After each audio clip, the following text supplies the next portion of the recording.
또 공부하게 됩니다. 또 이번엔 사도행전을 공부하게 되는데요. 또 여러 가지 하나님의 역사와 은혜를 또 성경을 통해서 알아갈 수 있는 기회가 되었으면 좋겠고, 성경을 좀 묻고 답하는 식으로 되어 있는 QA 시리즈의 형식으로 할 수 있도록 그렇게 하겠습니다. 전에 교리서 공부할 때보다는 조금 더 시간이 가지 않겠나 생각을 하고요. 2장씩, 그러니까 한 장, 두 장씩 해가지고 12회에 걸쳐서 할 수 있도록 그렇게 하고요. 오늘 서론하고 1장하고 이렇게 공부를 할 수 있도록 그렇게 하겠습니다. 그래서 12주에 걸쳐서 공부를 하려고 하는데, 하나님께서 또 공부를 하는 기간 동안 은혜를 주시기를 바라고, 또 하나님의 은혜가 넘치기를 바랍니다.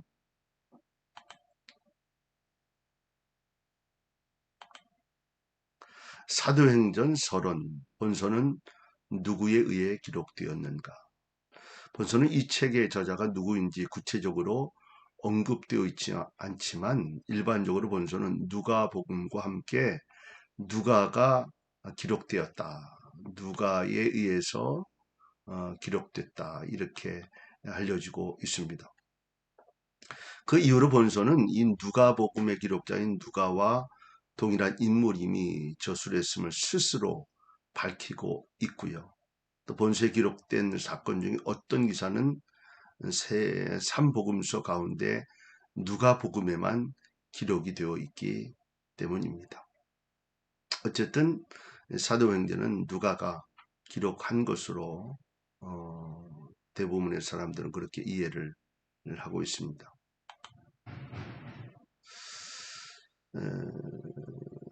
사도행전은 누구에게 보내기 위해 기록되었는가? 데오빌로에게 보내기 위해 기록되었다.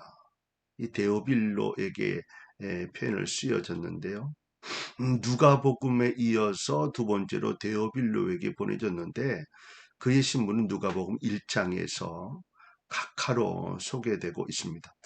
이 각하로 소개되는 모습은 이 로마의 고급 관리, 그러니까 가장 그래도 뭐 총독 정도 되는 사람들에게 붙여진 어떤 관리, 그런 사람들에게 붙여진 그 표현이라고 그래요. 각하라고 하는 표현이 고급 관리였을 것이다, 이렇게 추측을 하기도 있고, 또 한편으로는 어떤 학자들은 데오빌로가 구체적인 어떤 인물을 가리키는 것이 아니고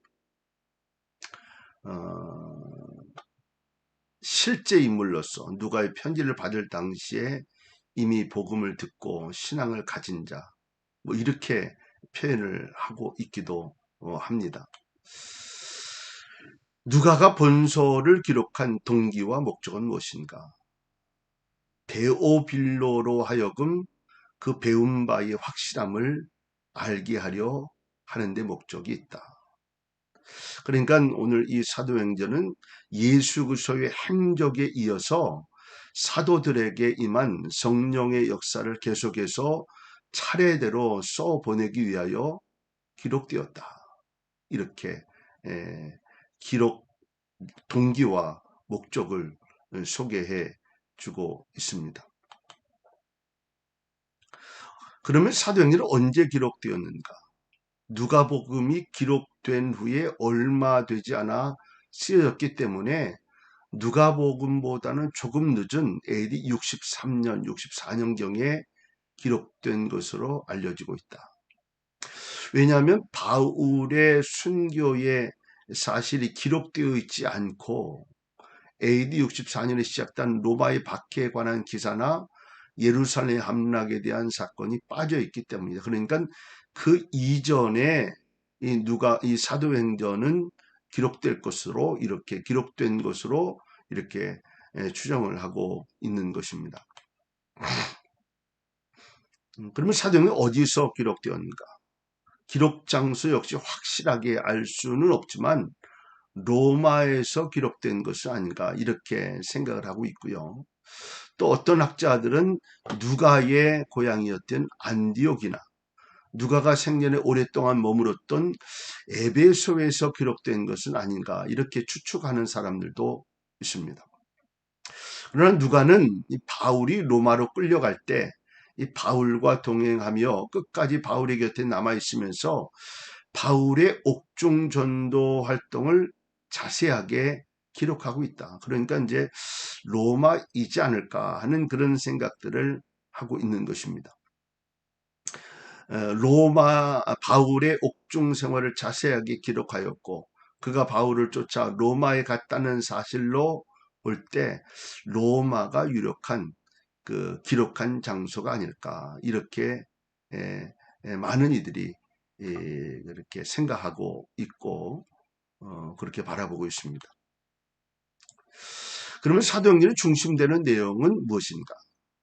앞부분의 내용은 베드로의 활동상이 기록이 되어졌고 또 뒤에 부분은 바울의 활동상이 기록이 되어 있습니다. 그러니까 앞부분은 베드로에 대한, 뒤에 부분은 바울의 활동상이 기록이 되어 있다.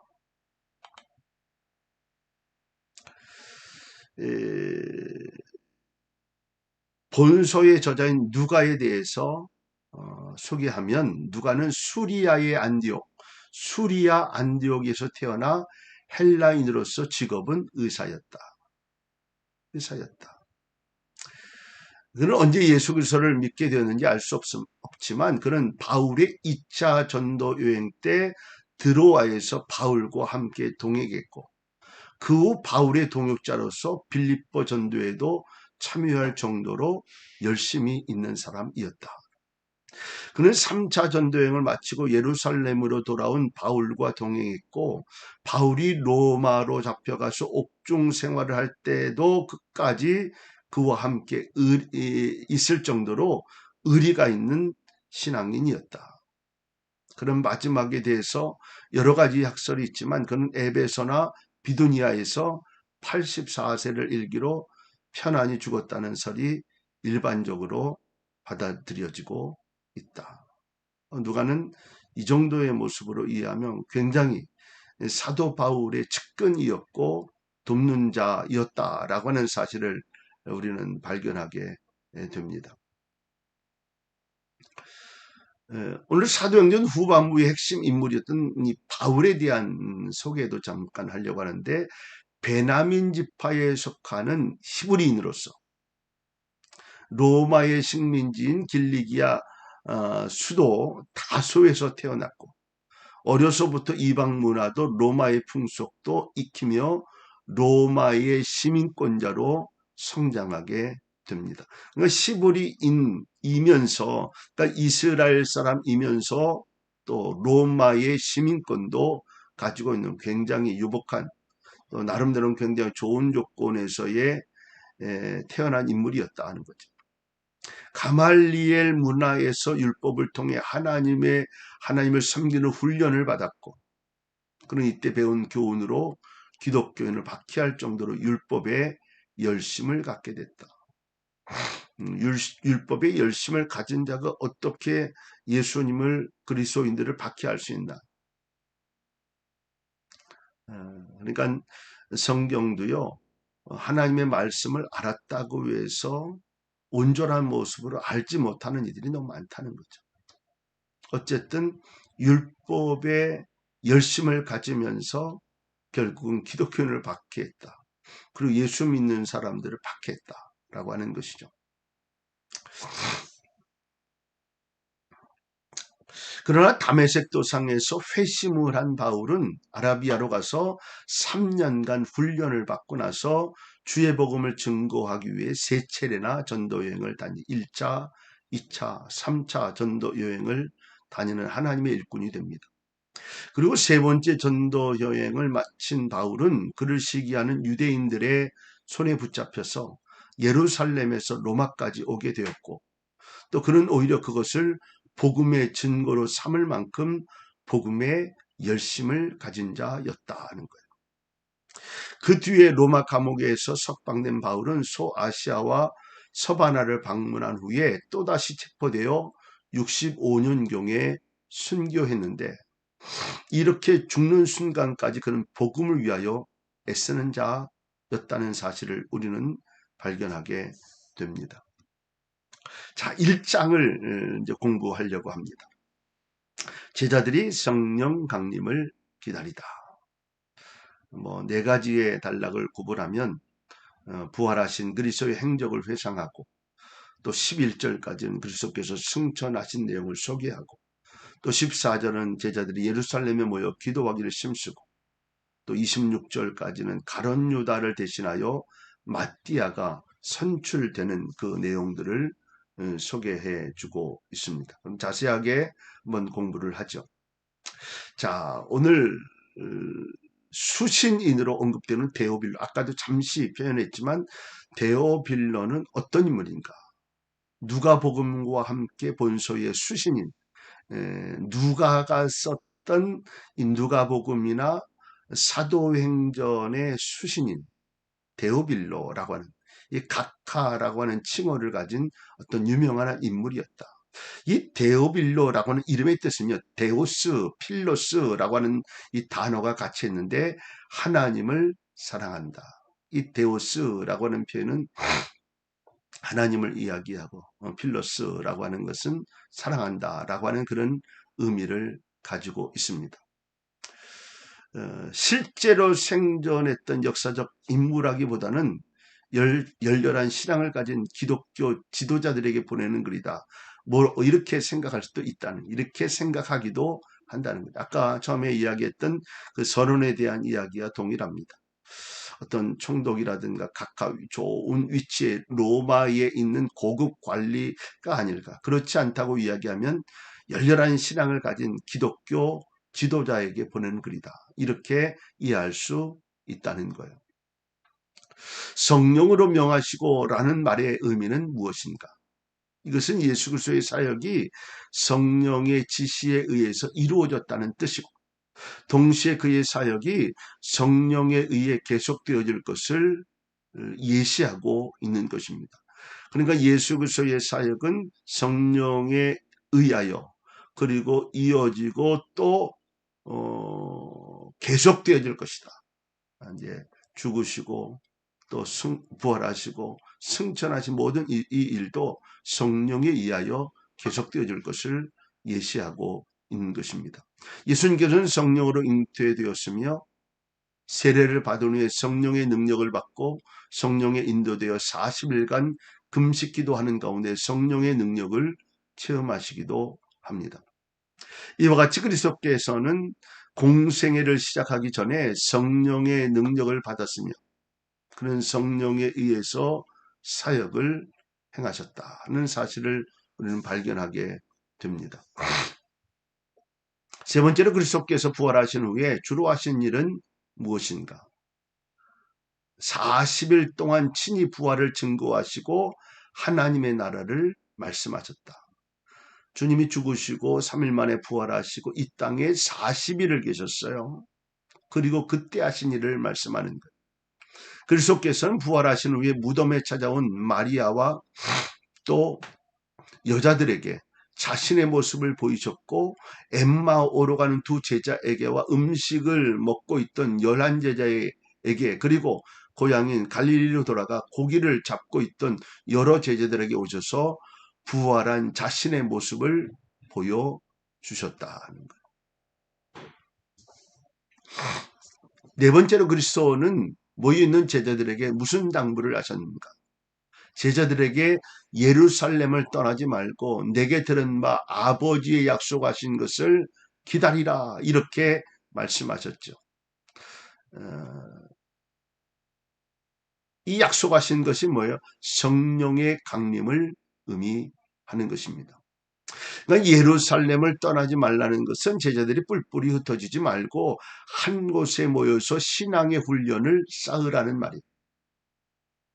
더욱 이 명령은 하나님께서 구약의 선지자들에게 계시하신 말씀을 온전케 하시려는 뜻도 있다는 것입니다. 아버지의 약속하신 것, 그리스도께서 승천하시는 후에 하나님에 의해 보내어지기로 되어 있었던 성령의 강림. 결국 제자들은 예수 그리스도의 명령에 순종해 함께 모여 기도할 때 성령의 능력을 체험하게 되어집니다. 다섯 번째로 그리스도께서 베푸시는 세례는 어떤 세례인가? 성령으로 세례를 베푸셨다. 요한의 세례를 무슨 세례라고 이야기하죠? 물세례다. 이렇게 이야기합니다. 세례 요한의 세례를 이야기하는 거예요. 그런데 예수께서 베푸신 세례는 성령 세례를 이야기하는 거예요. 물세례가 죄를 씻는 외적인 의식이라면 성령 세례는 내적으로 회개시키고 구원받게 하시는 하나님의 초월적 역사다. 물세례는 내가 죄를 씻는 외적인, 내가 이렇게 죄 씻음을 받았습니다 라고 하는 외형적인 그런 의미의 의식이라고 한다면, 성령 세례는 내 속에 있는 그 안에 있는 모든 것을 회개하고 구원받게 하는 초월적 역사다라고 하는 그런 뜻이에요. 제자들은 예수님에게 어떤 질문을 하였는가? 그들은 예수님에게 주께서 이스라엘 나라를 회복하신 이때니까, 부활하신 주님을 바라보면서 지금 이스라엘을 회복하심이 이때입니까? 이렇게 얘기합니다. 정치적 메시아로 착각을 했다는 거예요. 부활하신 그리스도가 로마로부터 이스라엘을 해방시킬 날이 지금이 아닌가 하는 의도에서 던진 질문이었다라고 합니다. 이 질문에 대해 예수님께서 어떻게 답변하셨는가?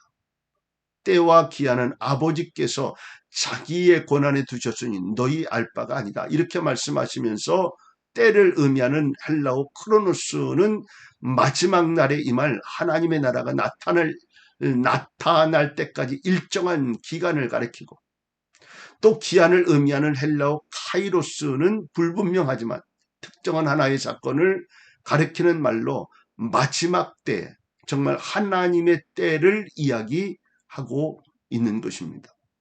그때는 누구도 알지 못하는 것이고 하나님만이 아신다는 것. 결국 그리스도께서는 제자들에게 하나님 나라가 임할 때까지 기간이 얼마 될지는 알지 못한다고 하더라도 마지막 날은 반드시 온다는 사실을 말씀하고 있는 것입니다. 언제일지는 하나님만 아시는 것이고 그때는 반드시 온다라고 하는 것을 말씀하고 있는 것입니다. 예수님께서 승천하시기 전에 마지막으로 제자들에게 남긴 말씀은 무엇인가? 오직 성령이 너희에게 임하시면 너희가 권능을 받고 예루살렘과 온 유대와 사마리아와 땅끝까지 이르러 내 증인이 되리라, 이렇게 말씀하셨습니다. 한편 그리스도는 때와 기한을 묻는 제자들에게 해야 될 한 가지를 가르쳐 주셨는데, 그것은 뭐냐면 예수 그리스도의 증인이 되는 거예요.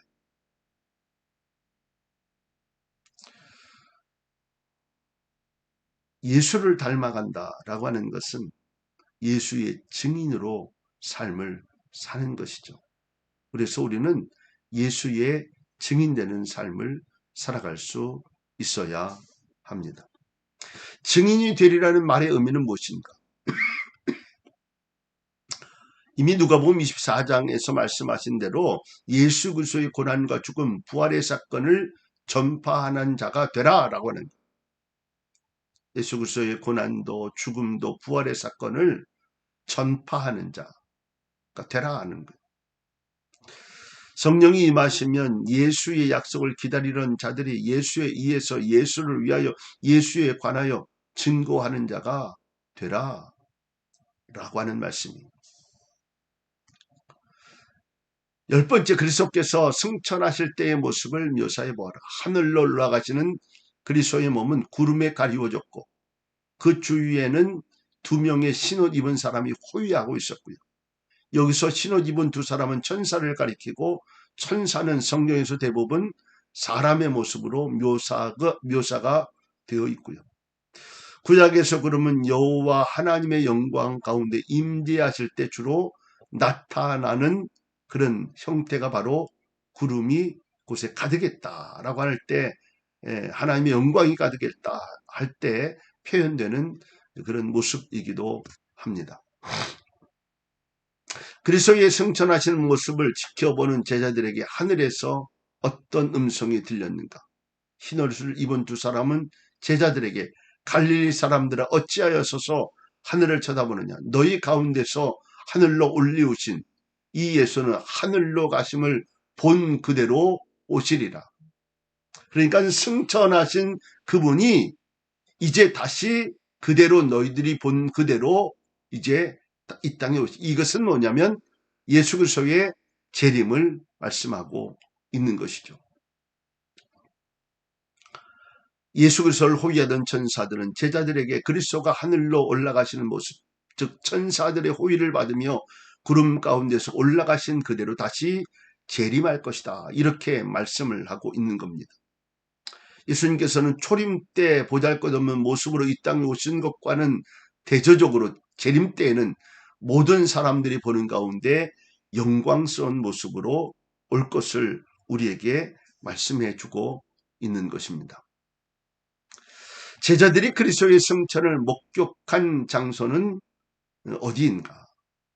제자들은 감람원이라고 하는 산, 감람산이다 이렇게 표현하고요. 그리스도의 승천을 목격하게 되어집니다. 감람원이라고 하는 산은 감람산이라는 말로 감람나무, 그러니까 올리브나무가 많기 때문에 붙여진 이름이에요. 감람나무, 올리브나무가 그러니까 감람나무나 올리브나무 똑같은 표현이죠.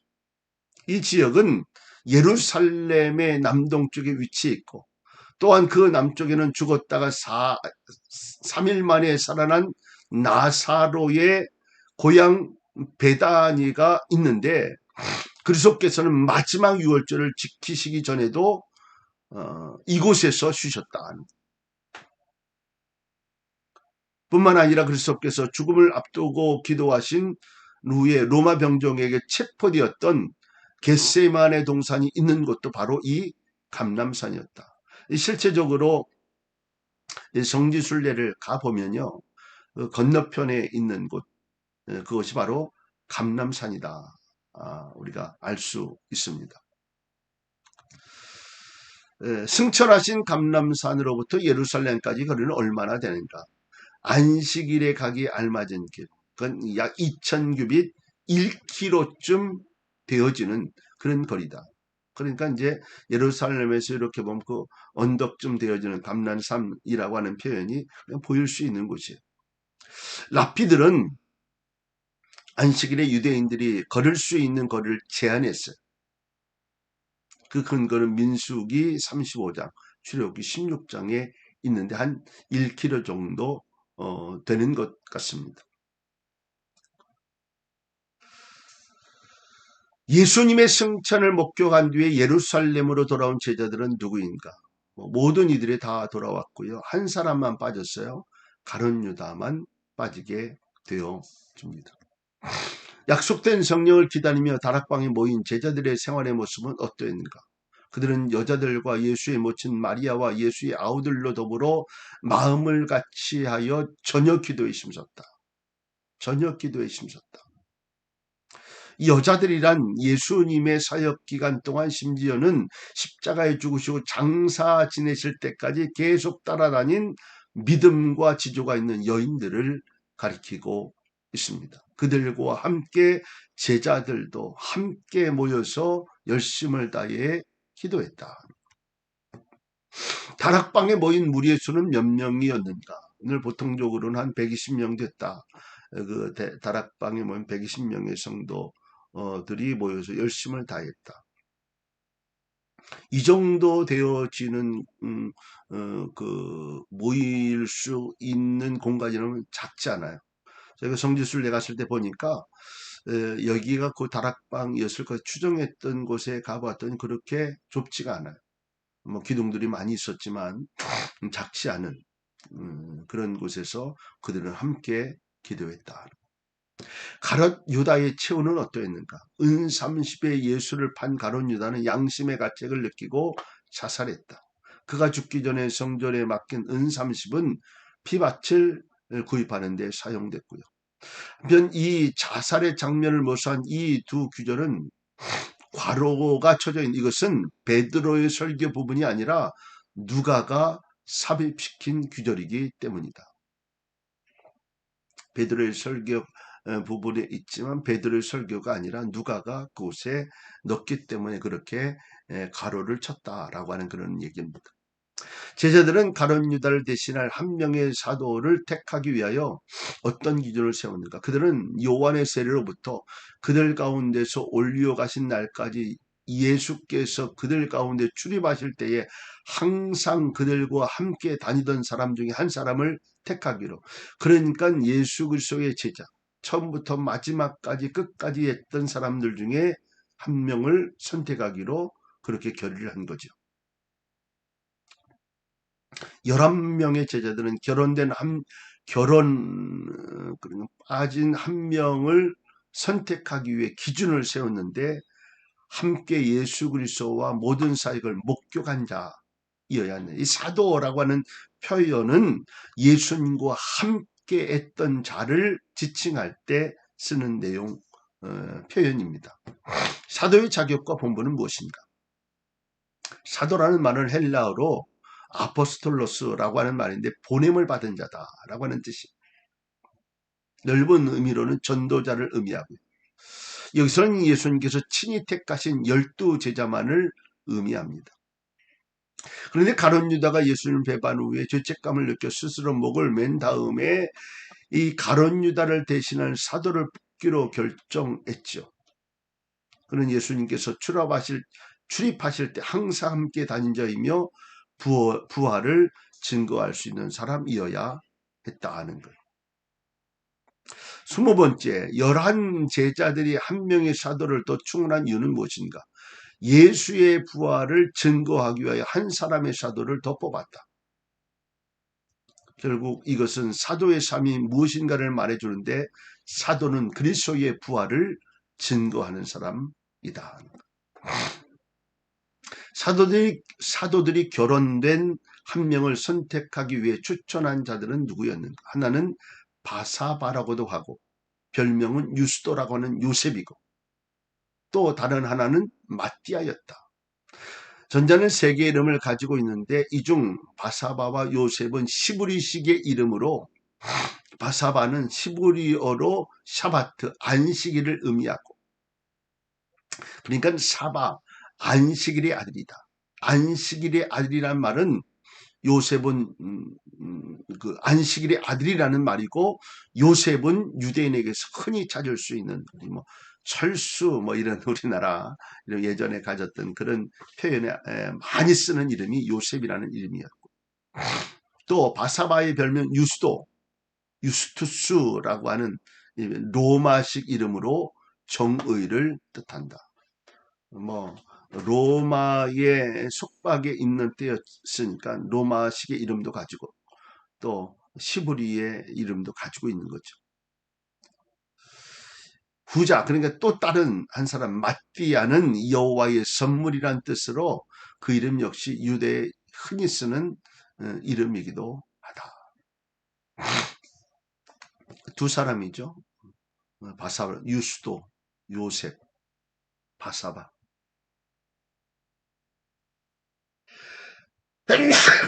죄송합니다.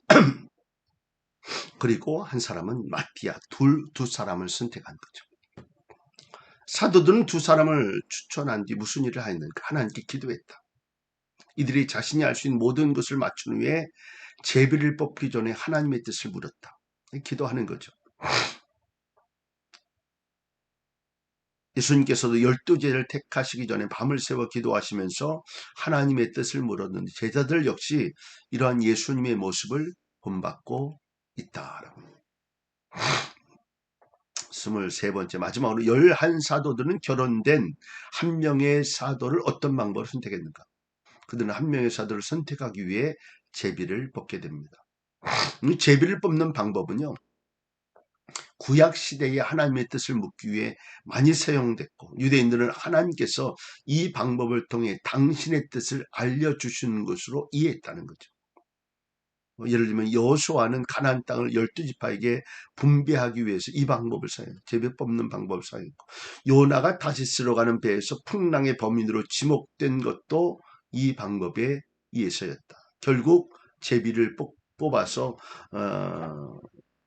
선택이 됐는데 그가 바로 마티아입니다. 자, 오늘도 이렇게 한번 사도 행전을 이제 공부하기 시작합니다. 오늘 서론 또 1장을 공부했습니다. 또 깨닫는 시간도 되어지고 성경적 지식도 배워가는 축복의 시간이 되실 수 있기를 바랍니다. 다음 주에는 또 2장에 3장 걸쳐서 공부할 수 있도록 하겠습니다. 오늘도 승리하는 한 날 되실 수 있기를 바랍니다.